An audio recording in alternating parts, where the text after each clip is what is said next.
Want to plan your next fishing trip without the hassle? FishingBooker.com is the best way to find and book a fishing charter anywhere in the world. Whether you're chasing trophy fish or just looking for a family day on the water, Fishing Booker makes it simple, fast, and secure. With thousands of experienced guides, verified reviews, and 24/7 customer support, Fishing Booker takes the guesswork out of planning. Visit FishingBooker.com and book your trip today. Fishing Booker. Fishing trips made easy. Friends of NRA is your chance to support our Second Amendment rights and preserve America's hunting traditions. Join Friends of NRA at one of our 600 exciting events nationwide. From games to auctions and exclusive firearms, Friends of NRA events are your chance to support a cause you care about while having a great time with patriots in your community. Whether you're a seasoned shooter, an avid hunter or outdoorsman, or passionate about freedom, there's a place for you within Friends of NRA. Visit friendsofnra.org to find an event near you. Stand up for freedom with the Friends of NRA.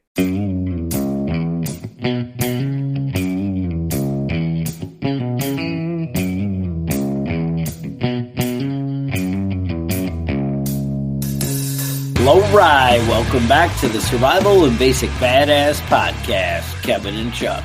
Today, well, we're going to talk about living off grid, because the big question I think most people have about it all is can you really do it? Like, is it a fantasy, or is it's something that could be reality? And I got to say, it's not easy. You know, I think like early on, before the whole prepper world, people would think of like Swiss Family Robinson and things like that. You know, some of you younger guys don't even know what that is, but, you know, you'd have that fantasy of, oh, could I just live, you know, and, you know, can you get by without the government and without everything? And, you know, living off grid isn't necessarily without the government, but obviously the more government gets intrusive, I feel like we want to go shelter in place and not go out anymore, you know, and the more you don't go out, the more you don't see people, and the more you don't see people, the more safe you feel. How about that? Yeah, no, I personally am not a big fan of going out. Now, everybody, I think, has a different interpretation of what off-grid really is. I mean, you know, I think the fantasy for me is no people, right? I don't mind being connected to a power grid if that means I have a way to pay for it and I still don't have to deal with people. Now, I am not trying to make an argument that that's off grid. I mean, I think by very definition, not being connected to a grid, right, would be, you know, off grid. So obviously that is the goal. Don't let it confuse you and that I'm trying to scare you away from the fantasy. I'm just saying that basically getting away is the biggest thing for me in my heart, is getting away from society and everything. Now, being sustainable as preppers, when you control everything, I think that's the biggest benefit. Because if you're in control, you can make sure that things don't go wrong, right? Like if I know where my electricity comes from, because it's the solar panels on my roof, then I have greater control than the power company and all the trees and everything in between, you know, beyond my property that I have no control over, right? Right. So that's I think that the beauty of it is kind of control. And just being able to handle and deal with things, you know, when it's beyond your ability. But how do we do that? I guess that's what we really go into. So, you know, in a perfect world, we provide our own water, we provide our own food, we have a way to pay our taxes, right? Presuming there are any. We can pay that mortgage, or if there is no mortgage, even better. You know, how do we do it? How do we make all that happen? Hopefully we're going to lay out some plans, talk to you about some of the pitfalls that come up, and, you know, is it even possible? I am still connected to the grid, but I also I would say I call it more like homesteading, right? Where I am, right? Mm-hmm. I have some of the benefits of regular life, yet I also try and provide and be as self-sufficient on my property as I possibly can. I think that's the version that I go with. And, like I said, solar is pretty cool and could be a great thing.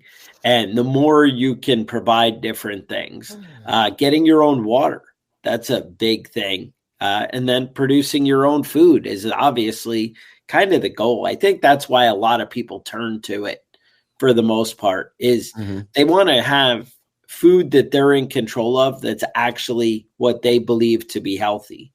And I would think that's true. I mean, I want my food to be chemical free, right? To not be made in a laboratory and actually, made by nature, made by God, right? Yeah. Yeah, I think most of the people that I see that are actually living the off-grid homestead lifestyle are like, real hippies with, the dreadlocks and the whole 9 yards, But you don't have to be a hippie weirdo to be into that sort of thing. Can you still shower and live off grid, Kevin? I mean, yes, you can, but I mean, do you really want to? That's the question with these hippies I see. It's like, we don't use much water because we don't bathe. So that's the trick. A lot of these guys are getting water from their, from catch basins and things like that, rainfall. And I've seen some really elaborate, interesting setups that people have done with that. But also I've seen a lot of people that say they just go to the truck stop and use the showers there. And really? I don't know how often you can actually do that. Yeah. But, that's unusual to me.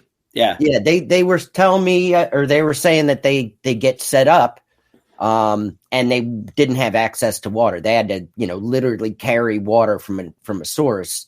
And they said that's great for cooking, washing your hands and things like that. But, it's not shower water, it's not enough to right. I think for me, one of the biggest things of living off grid is you need to have access to water, and that's essential. And I don't see another scenario. To me, you're kind of playing games otherwise, even if you're bringing it in big containers. Yeah. I mean, if you can just afford hey, auto delivery, just bring a big, container of unlimited water for me, that's, I guess, works. But you need to have a water plan. So to me, the only way, there's different ways to make it work.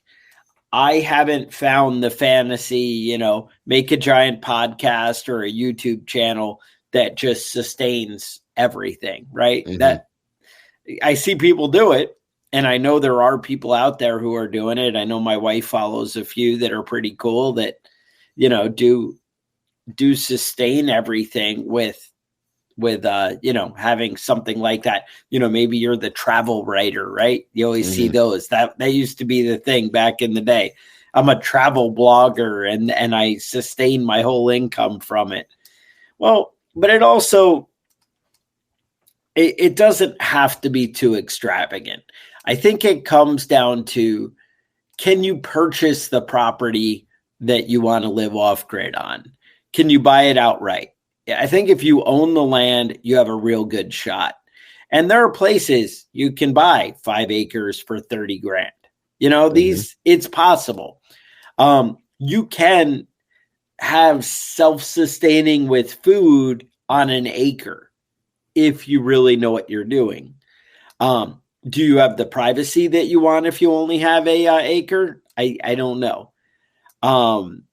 There's different things that you could do, but you need to decide what works. To me, 5 acres is kind of more the dream, but an acre is doable. But I think owning it is going to be your key, and I think you need to find something with water. And that may be drilling a well.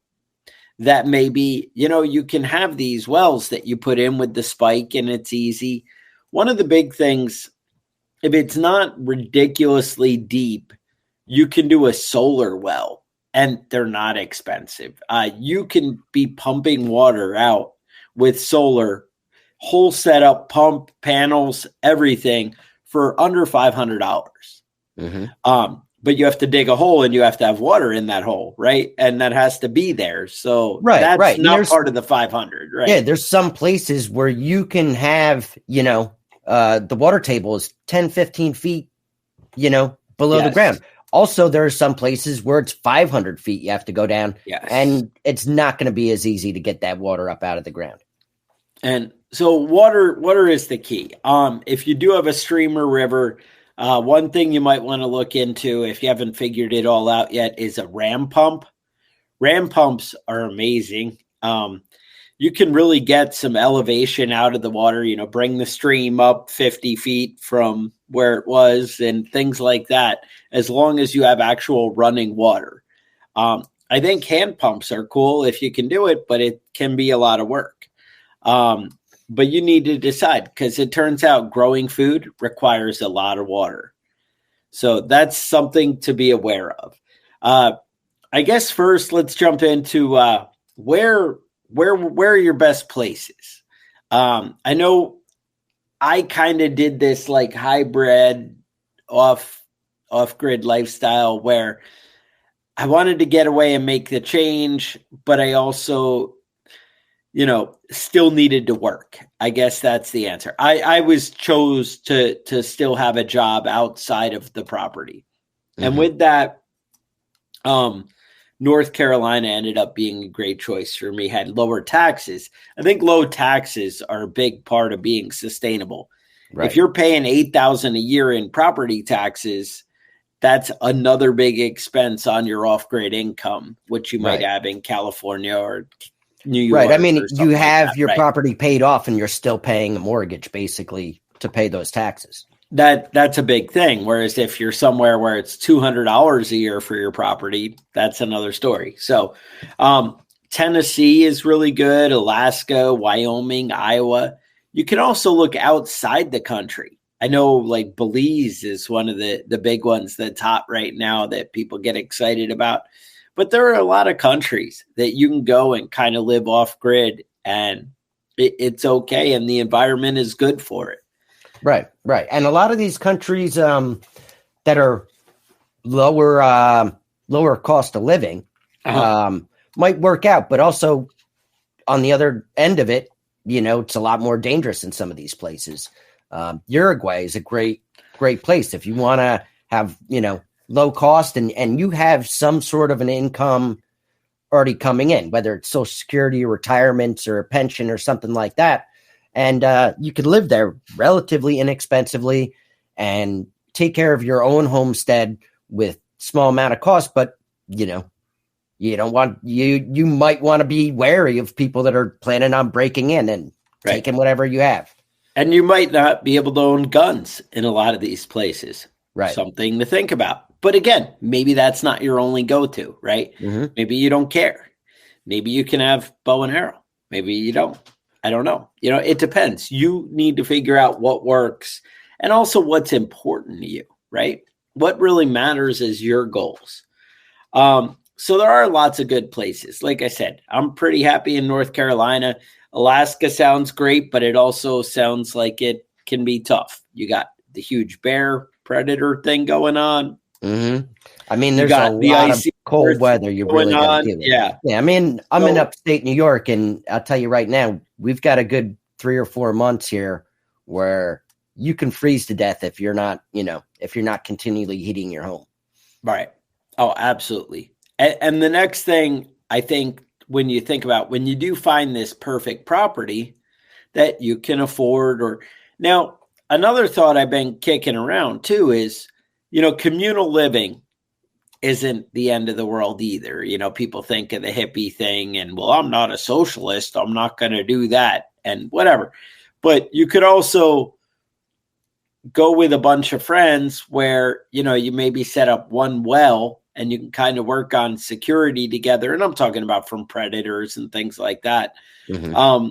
But you could also say, hey, you have 3 acres here, I have 3 acres here, and we cut up this 9 acres we can afford together, and we can share some of our big projects, because manpower is a big thing. Yeah, I see a lot of people doing this, and that's why you see these families that have 8 kids, running the farms, because it takes that manpower. You got your 6 and 7-year-olds doing the basic chores, and then you've got your 15, 16-year-olds helping out with the actual work. And I think a lot of these homesteads, a lot of these off-grid living situations require more than just, husband and wife situations.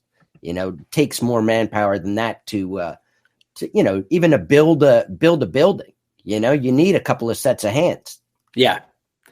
And I think that's a big thing too, is networking with your neighbors and things like that. I watch a show, Homestead Rescue on Discovery or something. And it's funny because whenever they want to tackle big projects and they go in, immediately it's like, oh, well, we found your neighbor. Well, one, you have this big predator problem. We went and talked to your neighbors. This is what all your neighbors are doing about these predators. And I'm like, oh, you actually talk to people. And that's Right. unusual for me, right? Or the same thing. Hey, your neighbor has this big tractor and he let us borrow it for the day. Or he came over and decided to help out for the day. There's ways to, utilize other people around you.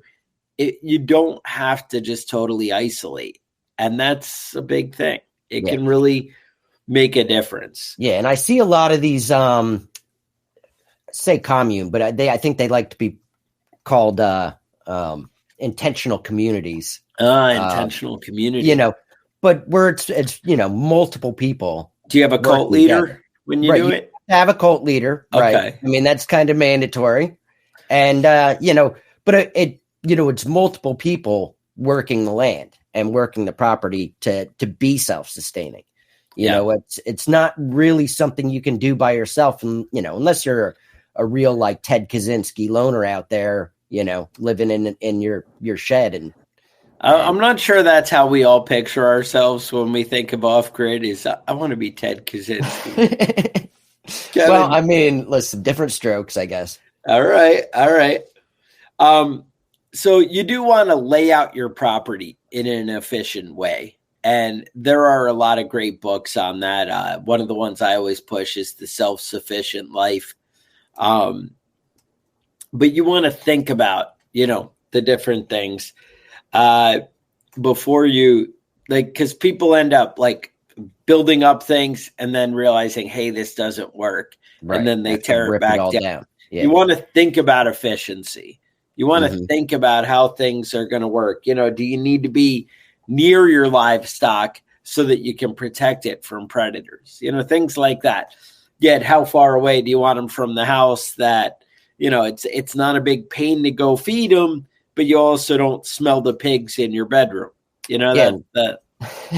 Last week, my wife was telling me that she looked out the bedroom window and there was a red-tailed hawk fucking up one of the ducks. Yeah. And so she just popped the window open and started throwing things at it and chased it off.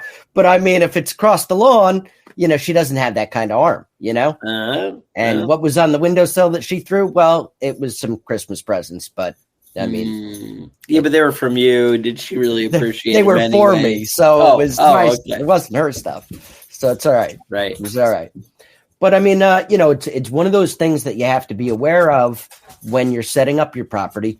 You don't want to set up your garden in the spot that doesn't get any sun for half the day. You don't want to set up your greenhouse in the shade. You want to be conscientious, and you might have to take down a couple of trees, and you might have to realize, oh, this has sun now, but in 2 years, these trees are going to be tall enough that it's not going to be getting any sun. And you kind of have to think ahead with that sort of stuff. But you don't want to waste your time building something that's not going to work long term, Yeah. And you have to think about, am I going to be able to have internet there? Is my whole way of supporting my my off-grid lifestyle going to be making an awesome survival podcast and then not have internet. That's the thing. So Starlink, it's been slow coming, but now all the giant trees I had blocking out my Starlink, I just cut them all down. Or actually, I had somebody else cut them down. It was even better. But yeah, there were some big, scary 60-footers, But so hopefully my internet will be better now and everything will be the dream. But it took a long time to get there. You have to come up with a plan. So how do you make money while you're living off grid, right? Because there are certain things you do have to pay for some taxes.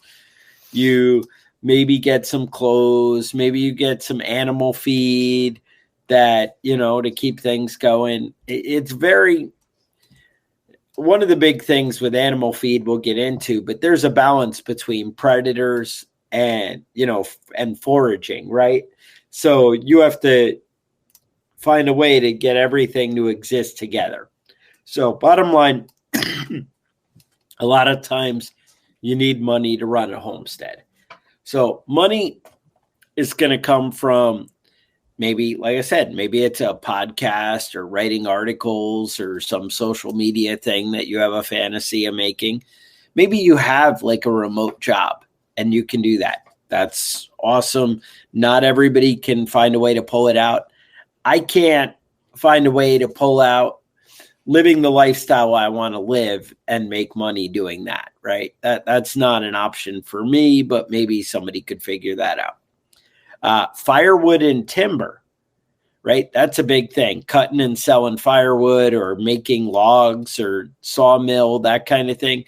That all works, but you're going to need land and a lot to do that, right? You're not going to have an acre homestead and you're going to sell firewood. Maybe you go to other homesteads and you cut firewood or, cut other people's woods and mill their lumber and sell it and whatever. But you're probably not doing it on your own property, but then you're getting very close to having a job, right? So but that's okay. Maybe that's the life you want to live, right? You want to be the tree guy who goes around and handles things, and you can live like that. That's cool. You can also grow things, right? Vegetables, crops, hay, eggs, honey, ginseng, nut trees, that kind of stuff. There's a lot of money to be made from nut trees. Honey really works. Honey's expensive, but you got to put some effort into selling it, or you got to establish something. Same thing, people do syrup, that kind of stuff. I know people up in New York, you have the right property, Vermont, New York, whatever, Massachusetts, you can collect enough syrup and do all that to basically live off of in like the 3 months and do that. But you need the right property first, or you got to have somebody who's down for you going and tapping all their trees. And that's a lot of work for those 3 months or whatever while you do it. But people do it. And I do know of people who make like 60 grand pulling syrup out of their trees. That's kind of cool, but you got to find a way to do it, right? You got to find something that works for you. Boarding animals. That's one of the things people do. Turning over livestock, but that's hard, and you can breed it. You can sell it. If you're good at butchering and doing that, you can get organized and sell pigs and rabbits and chickens and all that stuff. Yeah, and I used to say that, raising chickens for your own eggs, it's a great way to save money, but, you're not going to make money selling eggs. Unless they're $40. Yeah. Might not be the case anymore. I know, bird flu is a big scary thing that's going on everywhere. And we had some issues locally around this area. And so we've been watching out lately, keeping our eyes open. And, there's a lot of wild birds that will, come in, show up and try and eat the duck food. And, some of those wild birds actually will be spreading that avian flu. You can keep all your stuff as isolated as possible and you're still running the risk of losing all your chickens. And, once one gets it, that's it, man. That's everybody. Yeah. No, it definitely disease and that kind of stuff. And then again, that goes back to the kind of free range, or do you have to buy feed, right?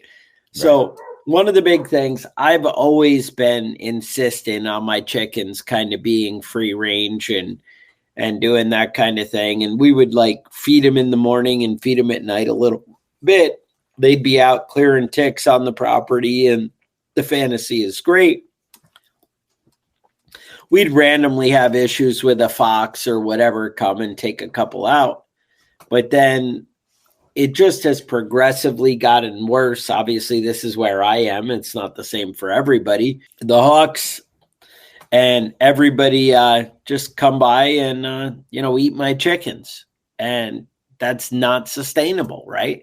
I can't lose 2 chickens a day and, keep that thing going.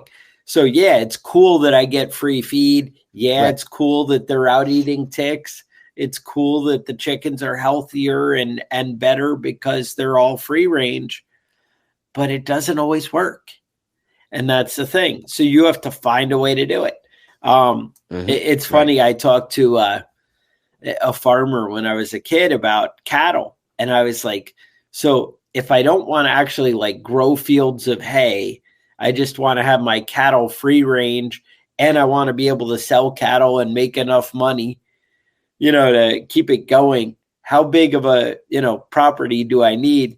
And they're all like, yeah, about 1,000 acres. And I'm like, oh, that's not going to happen for me, Exactly. It takes a lot of land to do free range, for more than just, a few chickens or something like that. If you have goats, if you have cows, you need a lot of property. And, it's not crazy to have neighbors that are willing to let your goats, roam on their land.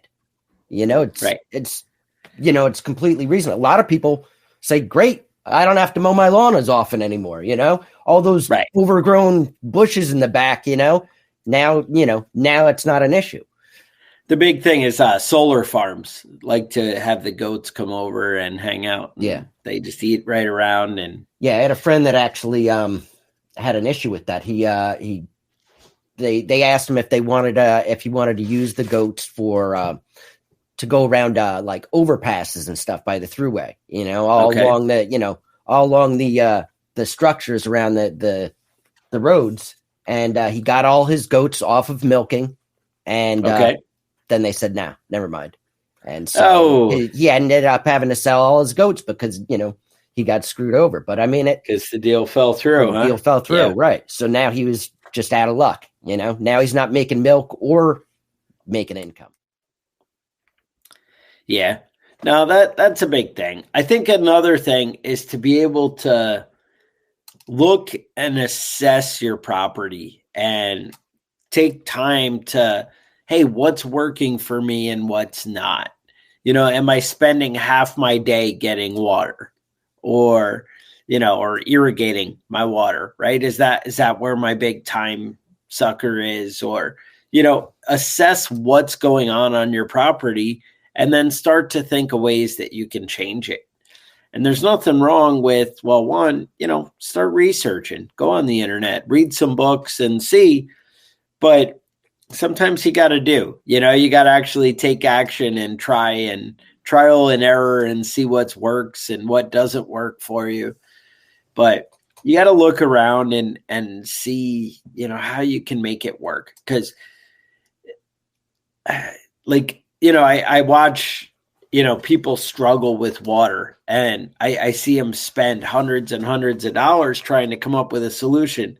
And I'm like, it was nothing for me to set up the solar and set up a solar pump, and it's just, you have to figure out the right thing that's going to work. There are other ideas out there. Mm-hmm.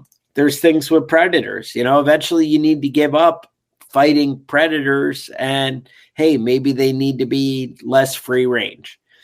I watched one on that, back to that homestead rescue show. These people were insistent on their pigs being free range, but when the mom pig was getting pregnant and the babies, the boars were basically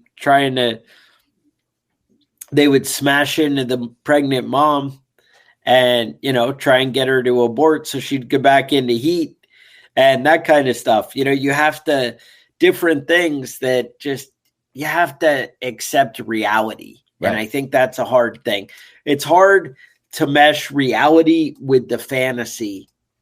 And I think that's something that you need to be willing to do in order to truly have a productive life. I think that comes up in life in general, where we need to be able to see what we want and what really is, and find a way to make those two worlds work together. Right. That sound reasonable? Yeah. And, and as much as people like the idea of living off grid, there's a lot you can do even when you're living on grid to limit your situation.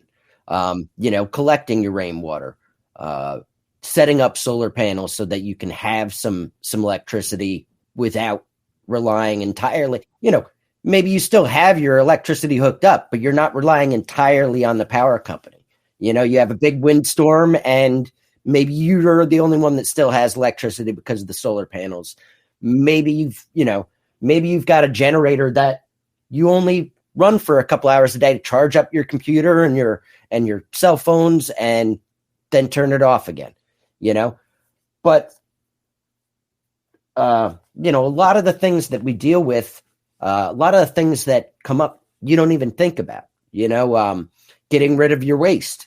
You don't have a lot of trash if you're harvesting all your own food and all your own, your own meat and cheese and milk, right. But you still have compost everything, right? You can't compost. Yeah. You can't compost everything. You have to buy some things. And, and I'm a lunatic. I burn all my paper trash because I'm a crazy person. I don't want people getting my old mail. Anything that's got my name or address on it, it's burnt. I compost all my extra stuff. I make a trip to the dump, so I'm in control of my garbage all the time. You know what I mean? I don't put it out on the street. But, at the same time, the FBI is not going through your trash, Kevin. Not my trash. But at the same time, I still have trash. I still have things that that are plastic. It's not going to compost. It's not going to, you can burn plastic. I know, but I try not to do that as much as possible. My kid's a little hippie, and so he yells at me if I do, but that's good. They always come back and haunt you, But, when it comes to food, there's a lot of other ways to get food. Aside of growing it, aside of just getting it from the grocery store. A lot of people are really talented, really good at foraging, I'm not great at that. You know what I mean? I can't always spot the right mushrooms. I don't trust myself enough to be like, oh, this is definitely a edible one. And then, then you have diarrhea until you die. But I mean, there's a lot of people that, and it's a skill. It's something that you learn. Right. And a lot of people do, obviously livestock and chickens. And, another great thing is if you have water on your property, you can do, you can be fishing. But there's a lot of ways that you can get your food that isn't just growing, your vegetables. And, you need to look at multiple options, great. You eat spinach for 3 meals a day. That's great, but it gets old real fast. I like. Turns out, if you're just straight vegetarian, your teeth can fall out. That's the rumor I heard. Yeah, I don't recommend it. I mean, it's really expensive to be a vegan. Yeah, you got to find a way to make it work. But that's the thing, is just there are ways to do it, but kind of know what you're getting into, right? That's the whole thing. And it's all about finding balance and going in with your eyes kind of wide open, right? I think the biggest takeaway is to learn to use people who are doing it, right? To talk to people. And it's not just the internet. And I watched videos and I saw, go talk to people who are really doing it. And also people who are doing it where you're doing it, or people who are actually living the life that you want to live. Say you have the fantasy of, well, we're going to have the free range animals all in the house and everything. Go visit those people. Right. Go check it out and see what happens. We have to find a way to work in the world that you want to be in. And I think that's the answer. But I don't know. Just thought we'd kind of get into it because, people always have that fantasy and the idea of it. And it's definitely possible. But you need to put yourself in the best position to get into it, right? And it turns out it is a lot of hard work. Yeah, it's more work than a 40-hour job. Going, yeah. It's not, I can quit my job because my job sucks. But yeah, if it's just because you don't like work, it might not be the answer. Yeah, it might not be the way to go. Now, hermit in the little house with nothing, that might work for you. But the other way, where you're providing everything, if you just want to eat tuna fish, that's maybe a way to go. But I don't know. Anyway, that's what I got. I appreciate you guys sticking around, checking us out. Anyway, show ideas, thoughts, concerns, things you want to hear about, things you want to tell Kevin. Email us at preppingbadass@gmail.com. Otherwise, I would say stay safe, and we will talk to you guys next week.